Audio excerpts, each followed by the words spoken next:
Chers amis chrétiens, vous lisez la Bible en français, vous priez en français, mais vous savez également que d'autres chrétiens, ailleurs dans le monde, s'adressent à Dieu en anglais, en allemand, en mandarin ou dans de multiples dialectes.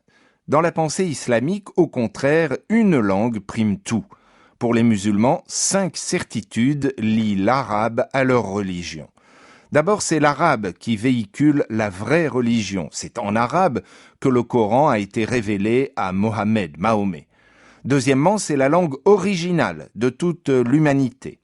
Ensuite, l'arabe est aussi la langue donnée à Adam et qu'il a écrite sur de l'argile.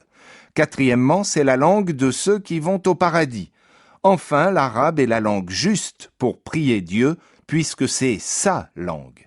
Autant d'affirmations qui, dans l'islam, donnent une exclusivité spirituelle à l'arabe. Quel contraste avec la perspective chrétienne où Dieu ne se limite pas à une seule langue pour se révéler. Dans la Bible, on trouve de l'hébreu, du chaldéen, de l'araméen et du grec. À la première Pentecôte, par la puissance du Saint-Esprit, des gens de nombreux pays ont entendu l'Évangile dans leur propre langue, y compris d'ailleurs l'arabe, comme le rapporte Acte 2. La bonne nouvelle peut être transmise et crue dans tous les dialectes.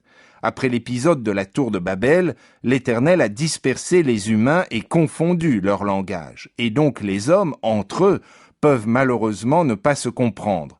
Mais quel soulagement quand même pour nous, chrétiens, de savoir que Dieu, lui, peut écouter nos requêtes, nous comprendre, quelle que soit notre langue maternelle.